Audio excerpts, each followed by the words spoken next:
just run a bit of a quiz for you guys, all right? It's primarily sort of multiple choice. We still want you to interact, even though we can't use the poll EV. And let's just see what happens, shall we? Okay, so which statement is incorrect? All right, so not correct, the opposite, incorrect. All right, an unrestrained child involved in a 48km/h collision strikes a dashboard at the same intensity as a fall from a 3-story building. B, less than 35% of burns victims are children.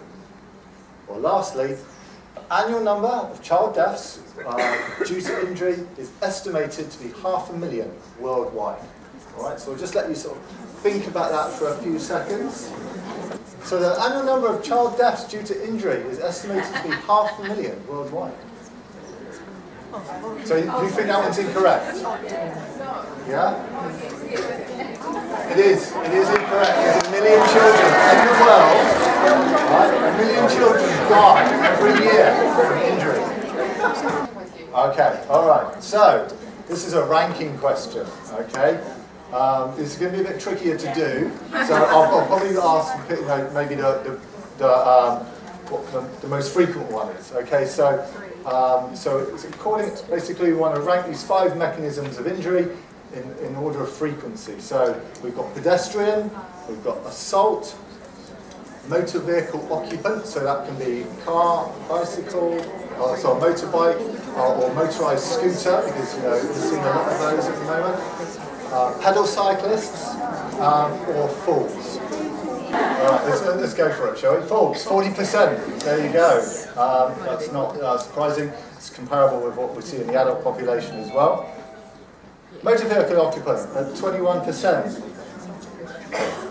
Pedestrians, 11%.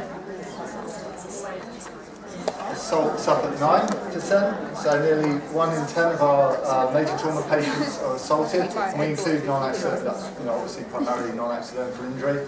So I think it's quite a sad statistic in this day and age. And then for those of you who can do process of elimination, the pedal cycle is down the bottom there. Okay, so I think, well, the first half of that question is cut out, but it's an 8-year-old boy is struck by a vehicle travelling at 32 km/h. Which statement is accurate? So, an 8-year-old boy, a flail chest is probable, a symptomatic cardiac contusion is expected, a pulmonary contusion may be present in the presence of rib fractures, and transection of the thoracic aorta is more likely than in an adult population. Alright, okay, so the correct answer is C, pulmonary contusion. So the learning point here being that in younger children the chest wall is more compliant, so that you'll still have a chance of having pulmonary contusion or hemothorax in the absence of a rib fracture, which is less likely in the adult population. Okay, so question about head trauma. Head trauma occurs in 75% of children with multi-system trauma, B, 40% of children in multi-system trauma, or C, 20% of children. 75%. Previous patient I had looked after in a different country, he was spearfishing with his friends. That's obviously not as isolated injury. Yeah, so it's a nasty one to go into the emergency department. Yeah, so to add some context to this scenario, this is actually a patient that was admitted through Starship a few months ago. So this is a scenario that was dealt with by our trust. So an 8-year-old boy presents to the emergency department with epigastric tenderness, quite marked bruising or tattooing to his abdomen, and an initial trauma lipase of 950, and the normal indice is less than 80.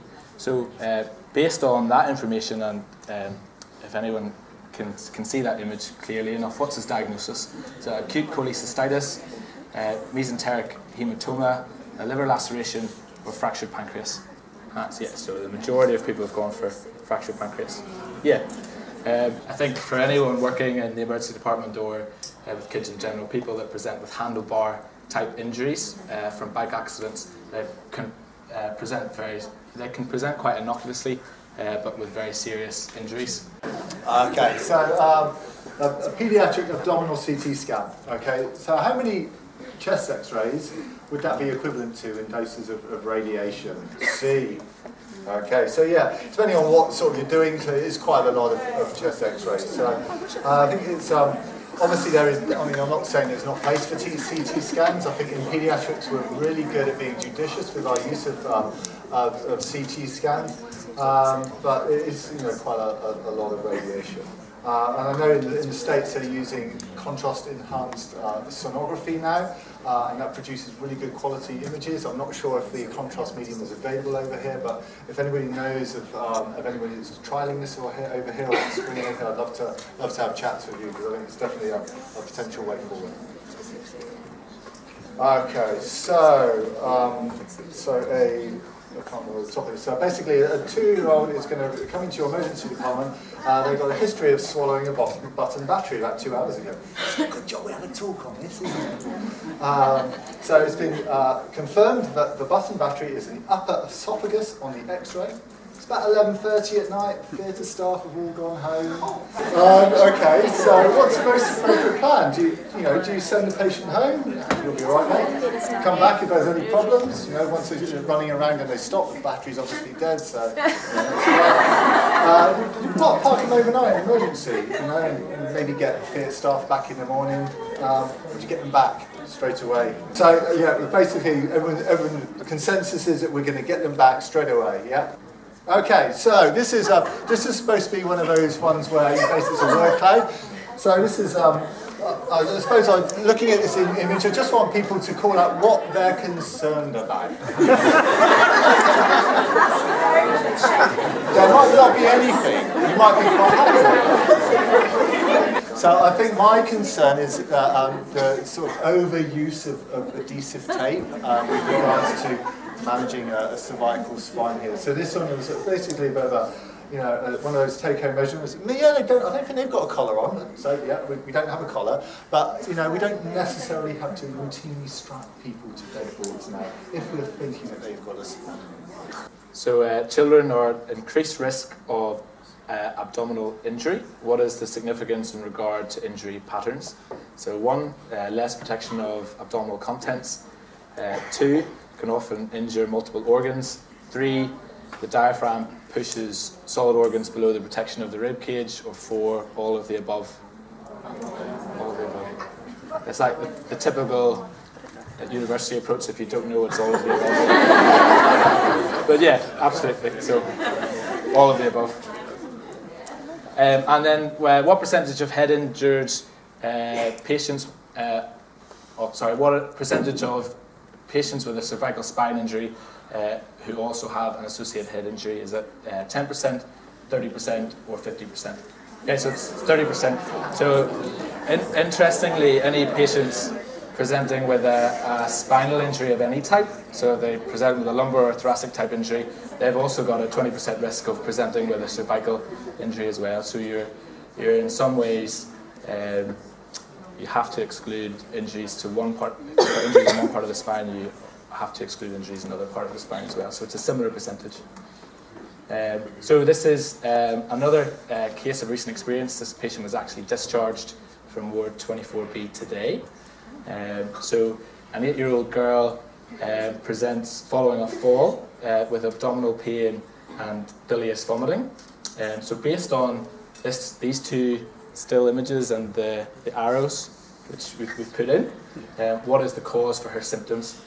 So acute pancreatitis, B, gastric perforation, C, retroperitoneal hematoma, or D, splenic laceration. The answer there is C. So just as an extra point, people can feel free to shout out. So the epigastric pain in the context of her bilious vomiting.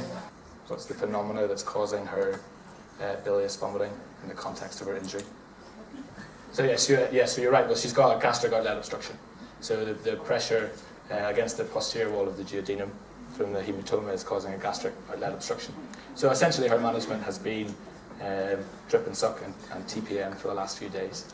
Okay, so with regards to children, which of the following statements are correct? So adults can tolerate greater volume loss. Smaller losses cause hypovolemia in children.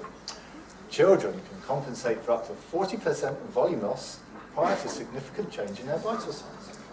Hypertension is a late warning sign. or 4, originally, all of above. Yeah, so all of above. So, children are, they do have less circulating volume, but it's more mils per kilo. And so smaller loss, what might look like a small loss can be significant, and they will cover this up for as long as possible. Okay, so just a couple of slides here. All right, so having a look at that injury pattern and the mechanisms of injury, what sort of collective term would you use for this? So this is actually it's called like a chance fracture, and this is something that a lot of countries don't see because they don't just have lap belts anymore, but there are still a lot of lap belts in this country, so it's sort of worth noting. But you get a combination of 3 things. You get the abdominal wall abrasion, you get some sort of a hollow organ injury, and a lumbar fracture as well, and these are all associated with the use of lap belts and high velocity impact.